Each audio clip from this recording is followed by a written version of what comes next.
Como es habitual a esta hora en Mega Noticias, vámonos a debate con y le doy la bienvenida a Patricia Olamendi, abogada defensora de derechos humanos, fundadora de Mujeres en Plural y otros datos. Gracias, Patricia, por estar con nosotros. Muy buena tarde.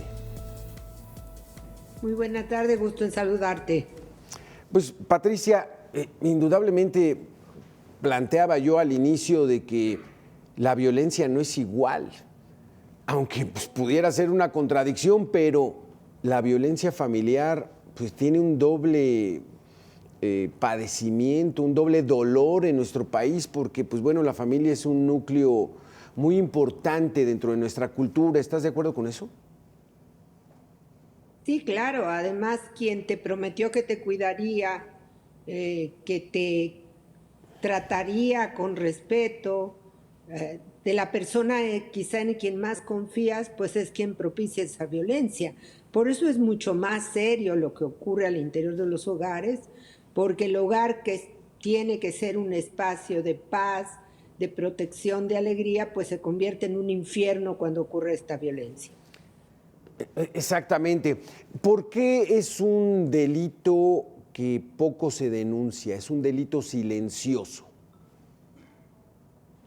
Bueno, mira, en México tardamos muchos años en reconocer que esa violencia existía en el hogar.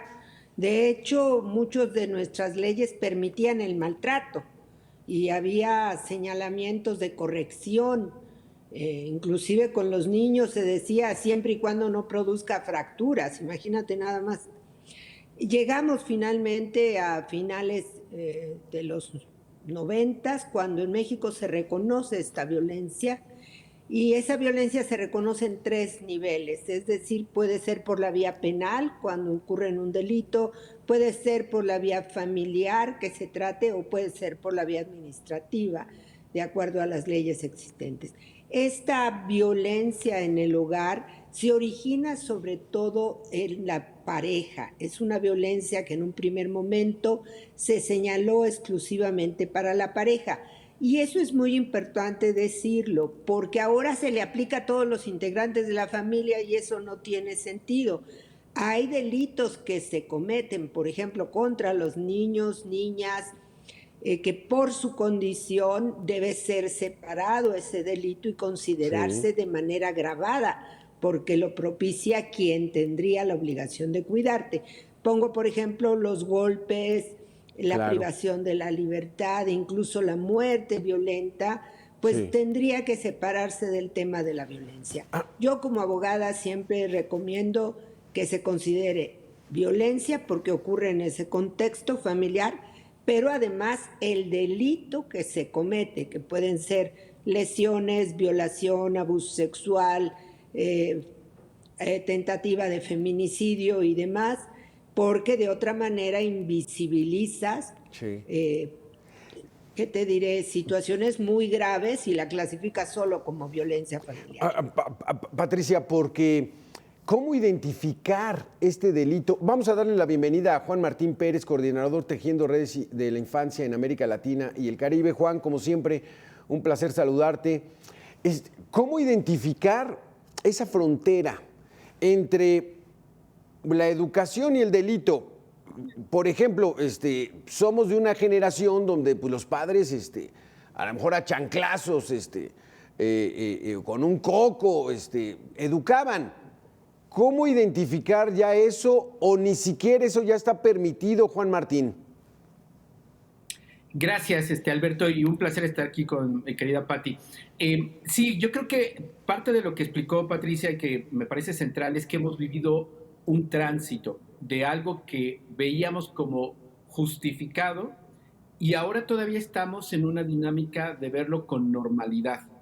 Tenemos que llegar socialmente y también nuestras instituciones y leyes a literalmente no tolerar ninguna forma de violencia junto con acciones de prevención.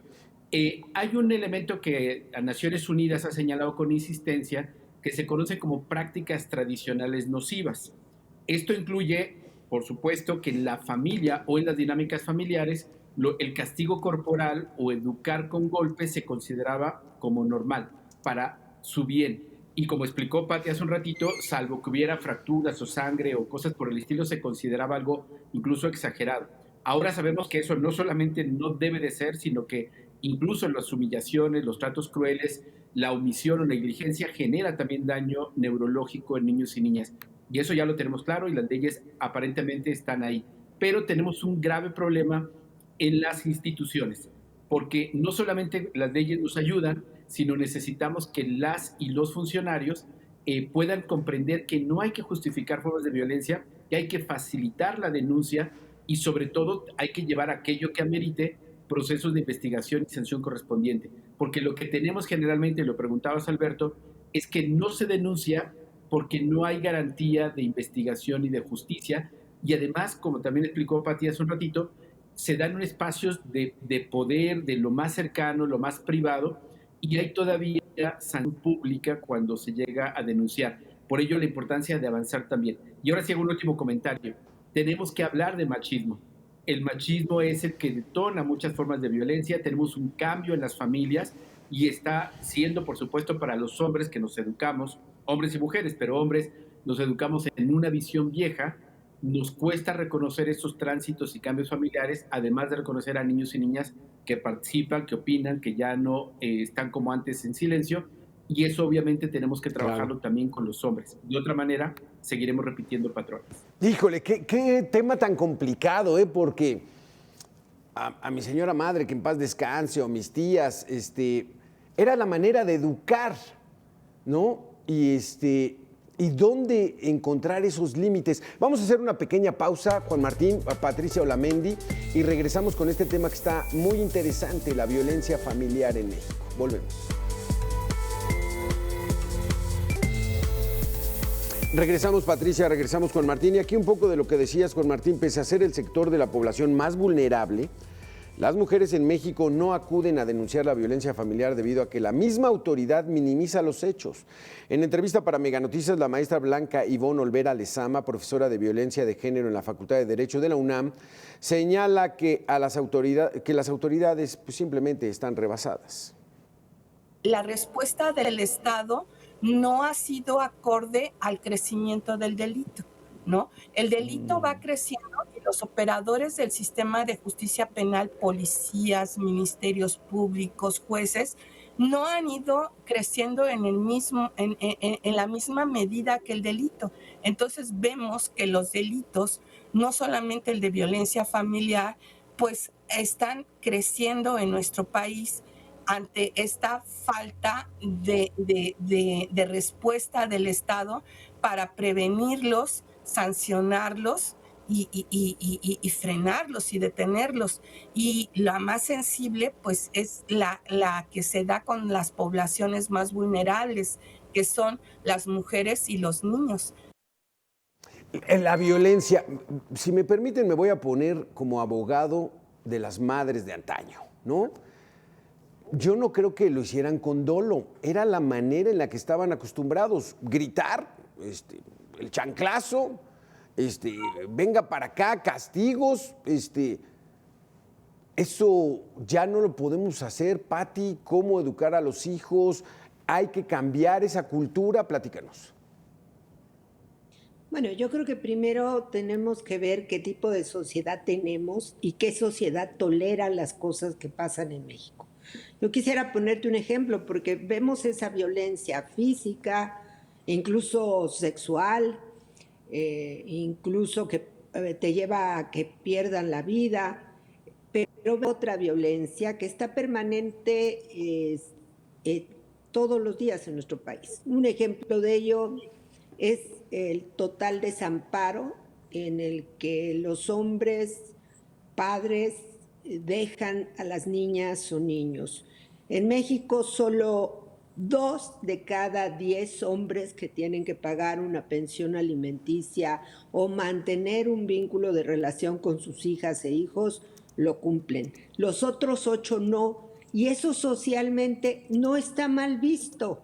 Socialmente toleramos esas conductas y se sabe que tener un hijo en un lugar, en otro y demás, pues hasta es motivo de broma. Esa es una forma extrema de violencia, porque las niñas y los niños crecen sin la protección y el cuidado de los padres. Otra situación es el nivel de tolerancia que la sociedad tiene, y yo diría hasta de complicidad, para quienes son agresores sexuales, incluso de las hijas o hijos. Tenemos el caso de un magistrado de la Ciudad de México con denuncia, delito comprobado de violación a sus 2 pequeñas hijas, y otra vez lo promueven para seguir siendo magistrado.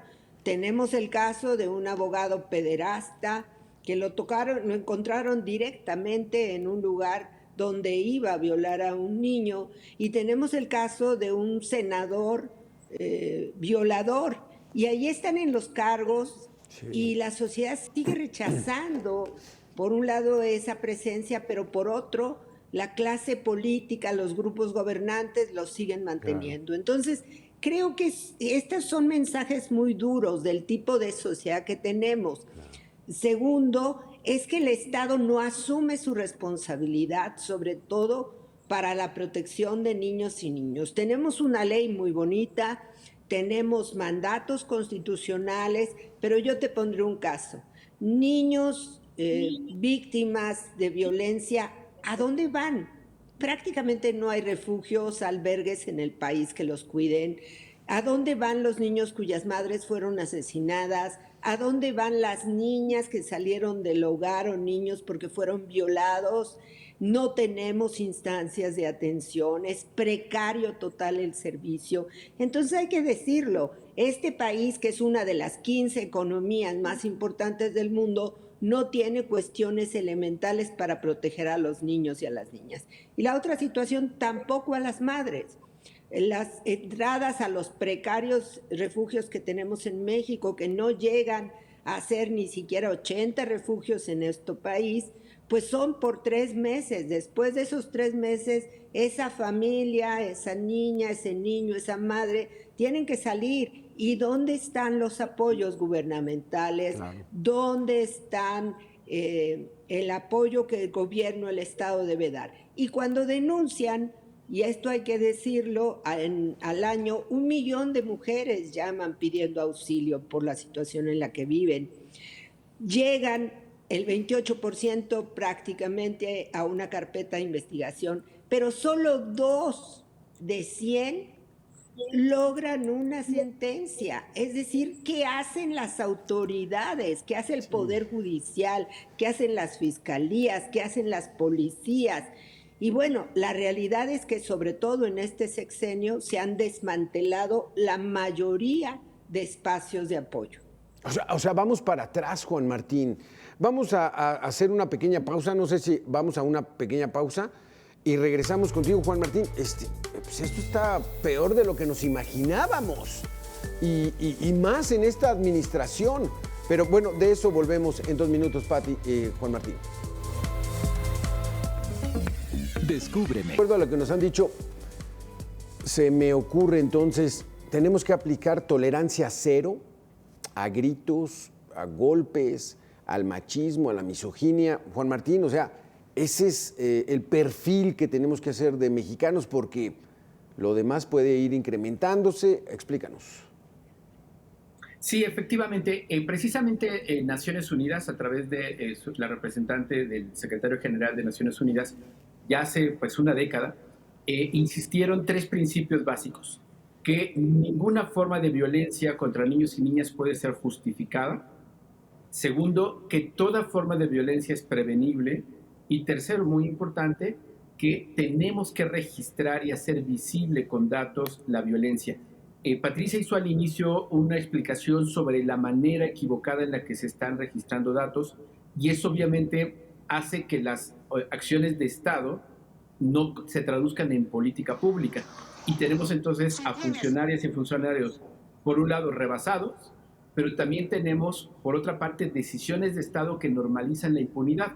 Los datos que nos acaba de dar Patricia son realmente alarmantes. Si estamos hablando solo de pensión alimentaria, pero si hablamos de casos de denuncias de violencia sexual, esto puede subir al 96-97% de impunidad. Y así podríamos entonces hablar del tema. Necesitamos como varias acciones. Estos espacios, como tú público que ayudar a ponerle nombre a lo que está viviendo posiblemente. Estamos teniendo problemas con tu comunicación, Juan Martín Pérez. Ahorita la restablecemos. Entonces, Patricia Olamendi, tolerancia cero. Que los niños desde pequeños y las familias, las esposas, todos los integrantes de la familia sepan que hay nuevas reglas, que lo que ya pasó y como se educaron anteriormente. Hay una crítica entre la gente de edad con las nuevas generaciones, las llaman generaciones de cristal, que no aguantan nada. ¿Esto cómo entenderlo, Patricia Olamendi? Bueno, porque todavía somos un país que en buena medida está diseñado. Yo he dicho que a veces las normas sociales tienen mucha más fuerza que cuando hacemos cambio de leyes. Y las normas sociales es que las mujeres teníamos que ser abnegadas, soportar, e incluso los golpes, los insultos que eran cotidianos en el matrimonio y en muchos lugares siguen siendo. Y la otra es que si tenías que corregir, pues podías corregir a golpes. Y el hecho de maltratar físicamente a un niño o una niña es también un asunto cotidiano. Hay un dato muy importante y afortunadamente la encuesta sobre la dinámica de las relaciones familiares no se aprobó en este sexenio, que es ¿qué y cuántos hogares viven violencia? Y esta encuesta nos dice que 7 de cada 10 mujeres que están como pareja, casadas, unidas, sufren violencia. 7 de 10, que es una cifra aterradora en cualquier parte del mundo, ni en las guerras lo vemos. Y 5 de cada 10 hogares se sufre violencia sexual. Esto nos coloca quizá en el país donde más existe esta violencia sexual. Y también hay que decirlo, hoy en día México está colocado como el número 1 en pornografía y prostitución infantil y explotación infantil, lo cual no debería de ser, y eso se debe también a que en este sexenio lo que se había construido, por ejemplo, Policía Federal especializada en trata de personas, desapareció. Policías locales especializadas en atención inmediata a violencia familiar y en investigación de feminicidios desaparecieron. Es decir, esta sustitución que se hace de la Guardia Nacional para las mujeres tiene un alto costo, porque además ha aumentado el número de desapariciones, sobre todo de niñas. ¿Por qué lo hicieron, Patricia?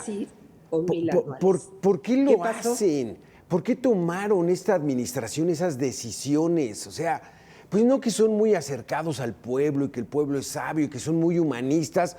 ¿Y por qué hacen este tipo de cosas, Juan Martín? O sea, pareciera alguna calumnia, como dice el presidente. Me están calumniando, me están difamando. Pero es la realidad, Juan Martín. O sea, echar abajo este tipo de programas, de estos planes. Mira, yo creo que hay varios factores que ya ha apuntado Patricia. Yo agregaría en términos de, por un lado, el Estado mexicano y sus instituciones siguen siendo machistas y patriarcales.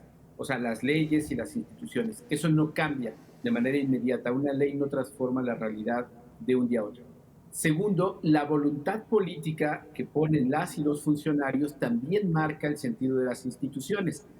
El hecho de que sean mujeres quienes estén en el gobierno no garantiza que no tengan una visión machista o normalicen estos temas de violencia. Y específicamente el presidente, sabemos que es alguien que es un hombre viejo, machista, un patriarca, ¿no? Y creo que eso también influye, no es determinante, pero influye. Ahora, el tema central sigue siendo en las obligaciones que tiene el Estado mexicano en el marco internacional, en las leyes mexicanas que ya explícitamente prohíben la violencia contra las mujeres, contra niños y niñas. Y tenemos, por otra parte, la acción de la propia ciudadanía, de organizaciones sociales como nosotras aquí que estamos, de los medios de comunicación y de las propias comunidades que también tienen mucho que hacer para no normalizar la violencia. Decía hace un ratito, pretendía decir y ofrezco disculpas por la conexión, pero Naciones Unidas ha planteado 3 elementos claves. No justificar de ninguna manera la violencia contra niños, niñas y agrego mujeres.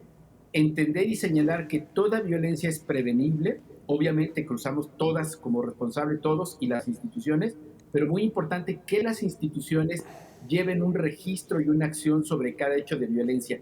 De otra manera, vamos perdiendo la dimensión y ahora sabemos de los retrocesos que hay en estos años, precisamente por el dato público que hay que tratar de proteger para que evitemos que quedemos solamente en sensaciones o en ideas generales. Y cierro con el comentario. Creo que todas y todos tenemos la posibilidad de hacer diferencia si empezamos a mirar que nos construimos en una sociedad violenta y que podemos decidir cada día con lo que hacemos en mi relación con las otras personas, y hablo específicamente a los hombres, en nuestra relación con las mujeres y en nuestro rol de padres, que podemos hacer diferencia y no repetir esa herencia de violencia con la que nos educaron. Esa sí es nuestra decisión y es nuestra obligación también. Como ciudadanos podemos aportar eso, Patricio Olamendi, pero es responsabilidad del gobierno, del Estado, de los diputados, de la Suprema Corte, del Poder Ejecutivo. O sea, el gobierno es el responsable de ir orientando a que la sociedad vaya cambiando sus patrones, ¿o no? Por supuesto que sí. Como sociedad tenemos que aprender a convivir de otra manera, porque está sucediendo un fenómeno. Las mujeres están divorciándose, dejando a los maridos. Si tú revisas las estadísticas los últimos años, el número de divorcios ha crecido brutalmente. Y la principal causa que señalan para esa separación es la violencia en el hogar. Por un lado tenemos esta situación de hartazgo. Por otro lado, tenemos la falta de cumplimiento de sus obligaciones del Estado mexicano. Ha sido tan brutal, yo diría, la ofensiva, la necesidad de destruir lo que ha habido, que de hecho muchas de las casas que funcionaban, por ejemplo, las casas de mujeres indígenas, los centros de apoyo a mujeres en los municipios alejados del país, que se mantenían con un subsidio de gobierno mínimo, te estoy hablando de 200,000 pesos casi al año, que no significa nada, pues les fue retirado todos esos apoyos. Es decir, esa pequeña infraestructura social en alianza con el gobierno desapareció. Por otro lado, como insisto, tenemos también autoridades que lejos de mejorar su calidad en los servicios ha empeorado. Ya el no contar con especialidad es un problema en el término de policías. Las fiscalías están saturadas, están mal hechas, mandan a la gente que casi no quieren en otras áreas. El volumen de las denuncias es impresionante, solo por violencia familiar es el segundo delito más denunciado. Y las mujeres, al no ver respuesta, pues no denuncian. Un dato duro es que de 100 violaciones que se cometen, solo 8 mujeres logran denunciar. Y de esas, casi ninguna llega a un buen término con una sentencia. No, qué y los barbaridad. juzgados, que llegan muy poco, siempre vamos a tener personajes, por eso la importancia de tener especialización, Claro. personajes que están favoreciendo a los agresores, que los favorecen, que les entregan a los hijos, que los arrancan de las madres, que permiten esta violencia, que reclasifican, que los ponen en libertad. Y muchos de esos casos, y otro dato muy fuerte, es que el 40% de las mujeres que denunciaron abiertamente que tenía peligro su vida, que podían morir, fueron asesinadas. Qué terrible situación. Estamos muy rezagados en este asunto. La familia es el núcleo fundamental de una cultura como la mexicana. Hay que cuidarla desde dentro y exigirle al gobierno. O sea, esta administración se dedicó a desbaratar todos los instrumentos y todos los mecanismos para apoyar el evitar la violencia familiar, pero pues bueno, está en nosotros el que pueda haber el cambio. Juan Martín Pérez, Patricio Olamendi, muchísimas gracias por haber estado con nosotros. Que tengan ustedes un muy buen fin de semana y muy interesantes sus conceptos sobre la violencia familiar. Nosotros vamos a hacer una pequeña pausa de 2 minutos y regresamos con mucha más información. Gracias a los dos. Muchas.